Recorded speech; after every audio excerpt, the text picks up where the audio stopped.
amajambo Emergeant na Developpé abamenyesha makuru canke abandi muyabwira ubu unye mwige kuyashira mu biharuro mbega mwisi uno munsi mu 2025 iyo bavuze igihugu Emergeant kiba gifise iki ku giharuro c'umwimbu tuba dufise amadolari 200 yico bita PIB ku munyagihugu aho onye ni amahera ku mwimbu wose ku mibereho naho nigihe abanyagihugu bose muri pays Emergeant baba bafise ico bita assurance maladie gushobora kwivuza atakibazo uno munsi n'abarundi bangahe ushobora uti tuzoba dushobora kuvuza mu bitaro byose atangorane bakivuza urugero nkukuja mu vy'indero n'urugero bushobora kuvuga ati abanyeshuri bose bize aho bahereje hose no kuvuga yuko kera umunyeshuri aheje amashuri mato mato yaramenya ati ikinda kirekuriwe ndashaka kuja mu gisirikare cyangwa mu gipolisi ndashaka kuja muri iki niki no kumenya ati diplome yose yo baronse abarekuriwe iki ivyo vyose pays Emergeant n'urugero ibigezeko aho naho ni vyerekeye uburenganzira nk'igihe abantu bose muri pays Emergeant ushobora kuvuga uti barafise uburenganzira bwo kuronka umutahe bawusavye amabanki ariho nangahe afise uburyo bungana gute bwo gushobora guha imitahe ababisavye n'uburyo bwo gushobora kuyunguka ko ngo babisubize mu kiringo casabwe iyo rero tuvuze pays Emergeant muze muravuga ivyo twoshobora kubishika ko mu mwanya ungana gute hoba hakozwe iki gusumba kubifata nk'icivugo ngo tuzaturi igihugu ngo cifashe kwifata rero birafise igiharuro rero uvuze ngo jewe no fatira kuki ikintu ca mbere kugira ivyo bintu tubishikeko kuri jewe ikintu kiza imbere ya vyose ni inyigisho ntidushobora kuba igihugu cifashe muri bijya byose ndasigura abantu batigishijwe ico bisigura abantu bose umengo bariko barisumamwo guhera ku bategetsi gushika hasi umwe wese ari karondera icibare ciwe umuntu afata n'amahera yitwa ko ara ya leta akubaka amazu yiwe akagira ibintu vyiwe akagira imirima yiwe akorora ibintu vyiwe ivyo byose akavuga ngo ariko arondera ngo kwigisha abantu ndisi aho siho bihera ibintu byose bihera mu nyigisho ingene abantu bategerezwa kumva yuko amashuri afise agaciro kahe ku bantu bose batandukanye mu gihugu cyose naho ojewe mbanza kuvuga agaciro duha amashuri agaciro duha inyigisho kuva mu mashuri mato mato gushika ya kaminuza uno munsi vyifashe gute mu myaka 10 bizoba vyifashe gute naho bihera ibisata vyose tuza kujamwo vyose vyaba ari ivyo kugwiza umwimbo wa mbere uburimyi n'ubworozi hataba izo nyigisho ntaco bizopfa bishitseko tuzobikora nk'udusimbira hamwe ibijanye n'ivyo byose tuvuga vyitwa ivy'ubutare n'ibindi vyose tutigishije abantu bizohereraho ni gute woba wibaza ko ushora ubutare waja ngahi wacu mu mafakulté yitwa ya geologie araba ivyo bintu ugasanga hari abanyeshuri 5 canke 10 naboni atabumenyi babifitiye buhagije bizokorwa nabandi nibikurikira byose byaba ivyo by'ubudandaji n'ibindi byose bikomera kubera hari abantu bavyigishijwe ntibihera rero ku muntu yagiye kwisumamwo kubera yagiye gushora amafera beto canke isima ngo cyo bihera onye kuri jewe rero igisata ca mbere mperako ni ubwenge bw'abantu bijanye no kubigisha uburongozi bwabo kugira ngo bifatire ku mutima bumve ingene biba bimeze ngici ca mbere ico no kwita la base y'igihugu igihugu kitafashe intumbero yo kwigisha abana bacu abisumamwo barisumamwo ama bikazoheruko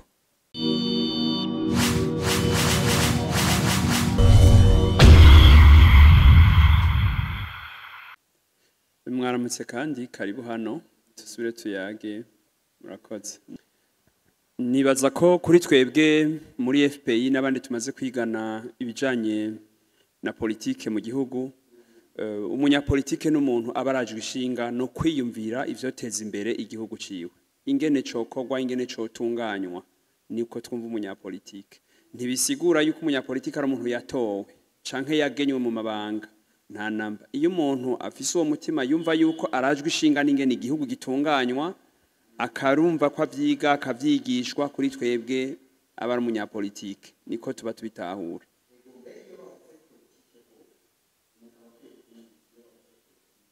twebwe ngira ngo tubikura iyo vyaje biva kuva kera babivuze ba mbere baba mu bahinga babagiriki iyo bariko barabivuga berekanye ko ari ugutunganya by'igihugu gutunganya ivyaha abantu baba niko twebwe tubitahura abantu rero nuko tuba tuvyumva ubundi iwacu tumenyereye yuko abantu bagiye mu butegetsi babipfuye bakagwanya canke bakicana baca bakwegera ko ngo bariko bapfa ngo politike urumva n'ugukwegera ko mugabo twebwe abo turiko turigisha nivyo dusigura ari naco gituma tugiye kure tuba tubwira tuti abigisha abavuzi abo bariko barabadandaza bose ubabwiye ngo politike bavuga ngo je politike sindayirimwo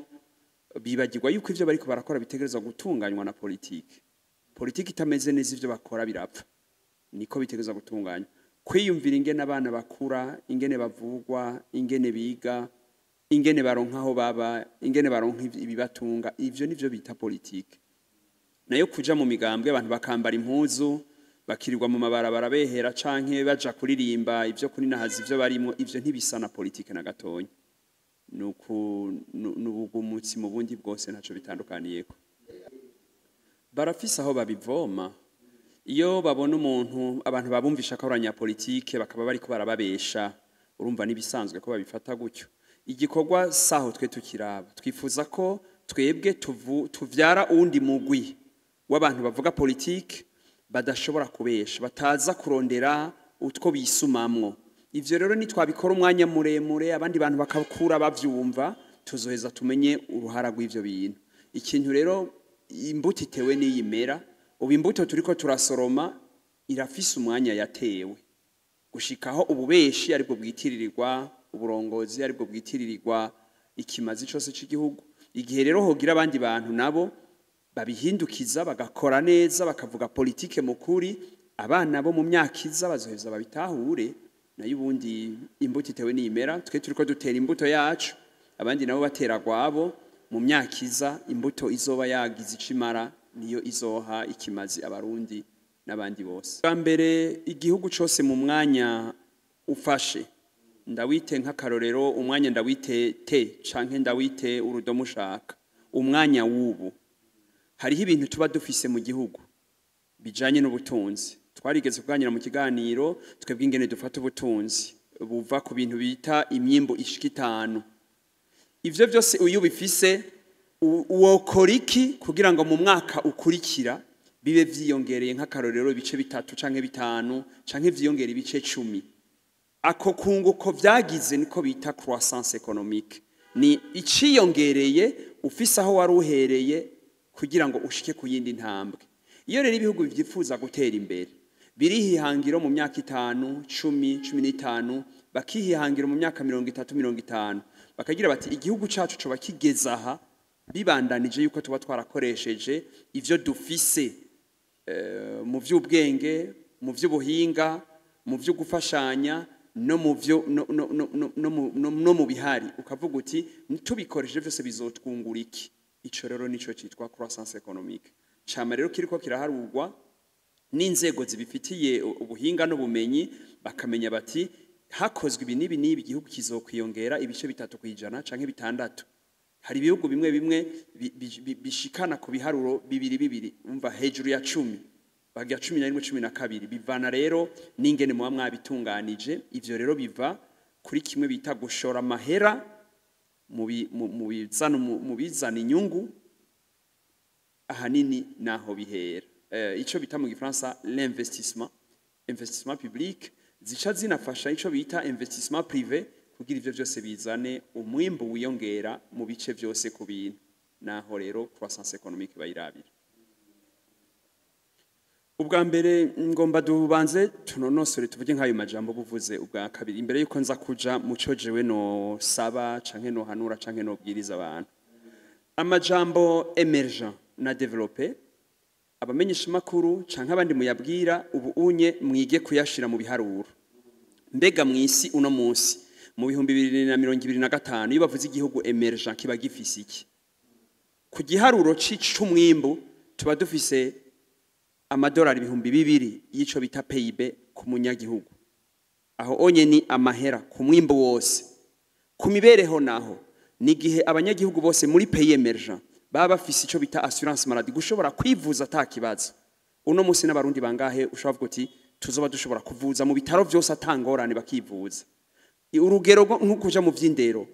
ni urugero ushobora kuvuga ati abanyeshuri bose bize aho bahereje hose ni ukuvuga yuko kera umunyeshuri aheje amashuri mato mato yaramenya ati iki ndakirekuriwe ndashaka kuja mu gisirikare cyangwa mu gipolisi ndashaka kuja muri iki niki no kumenya ati diplome yose yo baronse abarekuriwe iki ivyo byose pays emergent ibi n'urugero ibigezeko aho naho ni vyerekeye uburenganzira nk'igihe abantu bose muri pays emergent ushobora kuvuga uti barafise uburenganzira bwo kuronka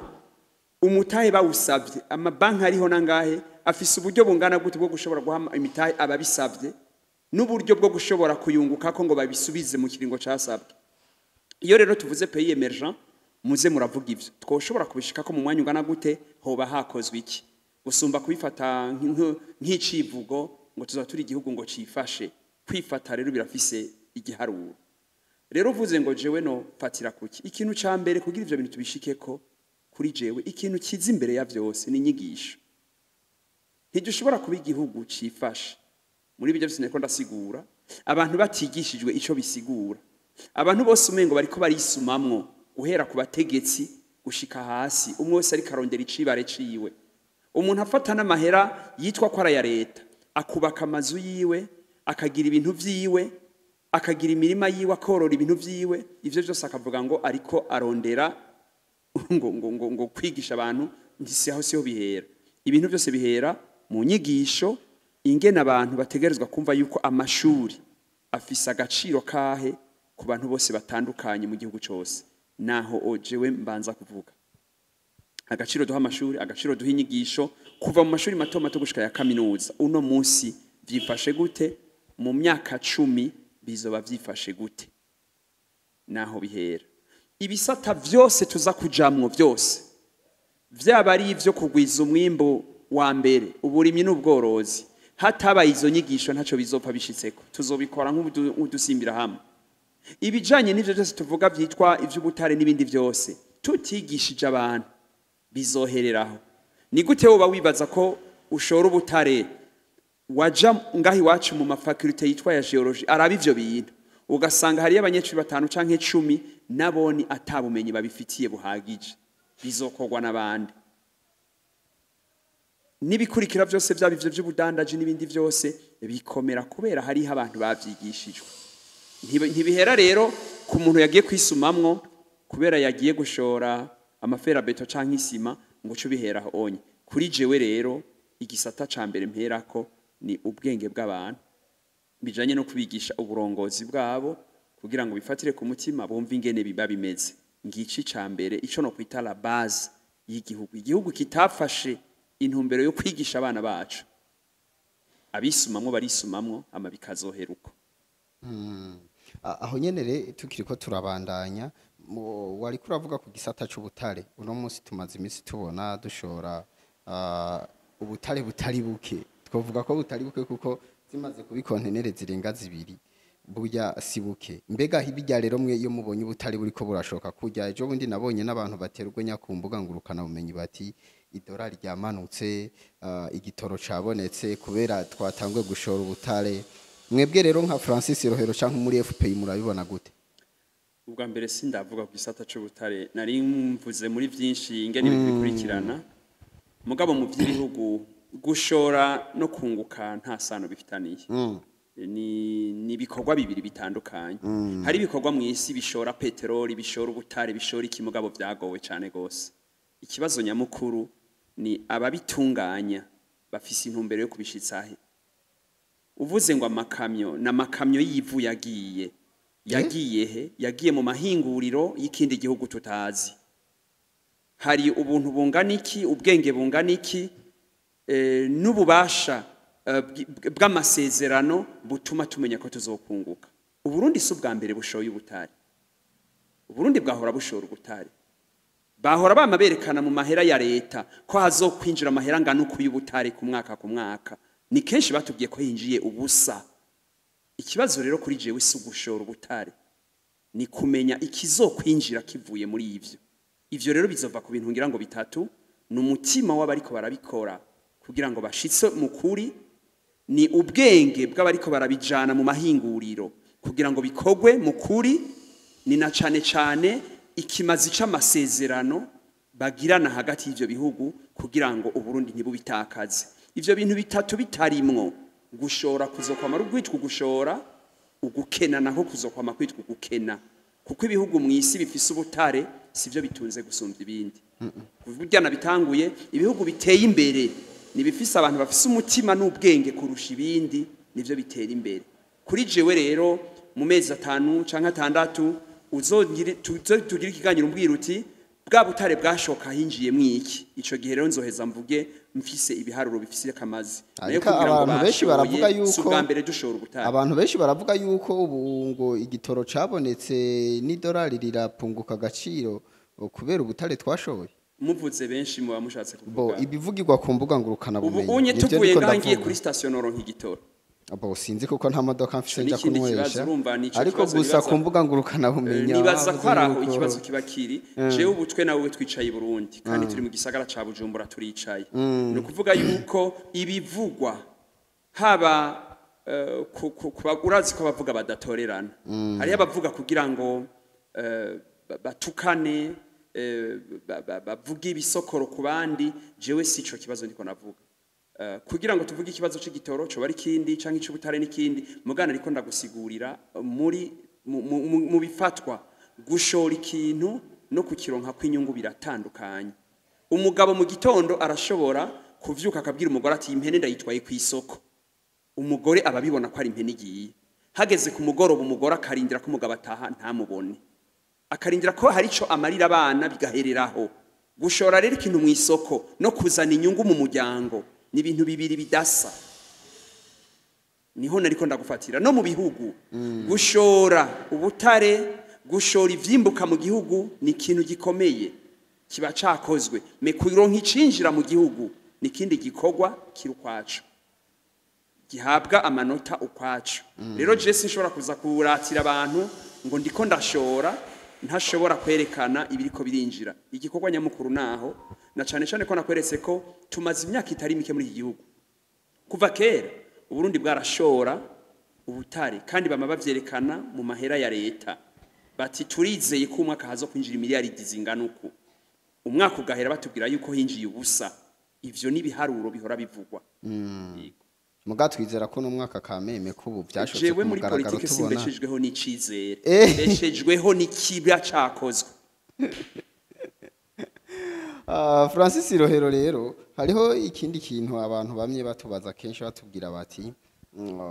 uno munsi tukunda kumva Francis Rohero atanga ivyiyumviro byinshi by'ukuntu ubutunzi bw'igihugu